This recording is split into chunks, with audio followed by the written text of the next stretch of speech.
Omunye wabahlaziyi bakaMaskand uphinde abe umlandeli kaMthandeni Igcokama Elisha Manqele uxwayisa abahleli bemicimbi ukuba bengacindezeli uMthandeni uma befuna imicimbi yabo ihambe kahle. Ubesefaka nokuthi uMthandeni ngendlela acindezelwa ngayo sekuyabhora njengamanje, even abalandeli bakaKhuzani sebeyabhoreka ngoba basuke befuna ukubona uKhuzani eshaya ikhanda clean, kungabi ukuthi ulishaya nje ikhanda kuMthandeni nje ingoba mhlawumbe uMthandeni ade ecindezelwe kunjani. Uzokhumbula last year kunemicimbi emikhulu engahambanga kahle ngenxa yokuthi kwacindezelwe uMthandeni. Manje lo mhlaziyi uxwayisa-ke abahleli bemicimbi ukuthi bengayenzi leyo nto uma befuna into zabo yiqonde.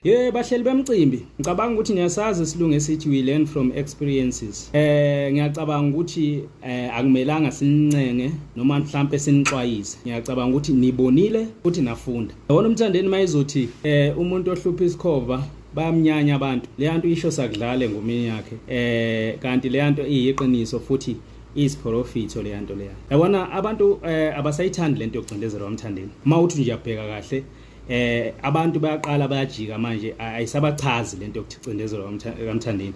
Abasayithandi, ngisho abalandeli bakaKhuzani okumbangi yakhe abasayifuni ngoba nabo bayakuthanda futhi bayakufisa ukuthi mawukuthi uKhuzani ushaya ikhanda kube ukuthi ulishaye clean ngaphandle kokwenzelela noma kubanjela. So lento yokuthi uMthandeni abanjwe noma acindezele ayibaniki ukujabula okuphelele noma ngathi uKhuzani uyawina kodwa kade agcina ukuwina, noma ngathi uyawina ke ayibaniki ukujabula okuphelele ngoba basuke bazi ukuthi lo muntu lona ubecindezeliwe. Abantu nje kahle abasayifuni le nto yokucindezelwa kaMthandeni. Nina ngokwe anticipation yenu kade nenza imicimbi last year nicabange ngomqondo ophela la ukuphela khona inyawo zenu, nanibheka ukuthi okay maniphethe uKhuzani umcimbi uzoba impumelelo imicimbi yenu ngoba uKhuzani nabalandeli abaningi anemdingi lo uMthandeni oqedwe ukwenzana. Uthe mawenza umcimbi wexclude uMthandeni waluza ngisho labalandeli ukuthi bathembile bakaKhuzani, sebethi manje yini into esizoyiyela laphana ngoba umbangi weqhawe lethu akekho sobe sichumelana nobani. Usuluza abakaMthandeni waluza bona labo ukuthi bathembile, uluze ngisho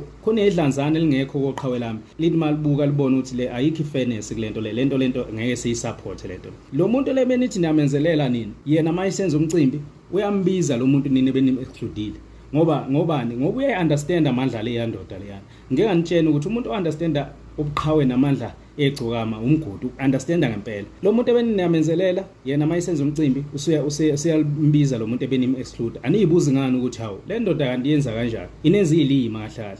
Ngeke nganitshena lena abafethu ukuthi thina abanye silandela uMthandeni ngesizathu esiyi-1, isizathu sokucindela sibaningi, mhlambe ikota labantu abalandela uMthandeni ileso sizathu, isizathu sokucindezelwa kwakhe. Kunabantu abarelateayo nokucindezelwa kaMthandeni. Kunomuntu owafelwa abazali wahlala ehlotsheni noma komalume behleze ehlala ngokuhlupheka nokucindezeleka. Uthi noma enze kahle kuthatha icredit yakhe kunika izingane zala ekhaya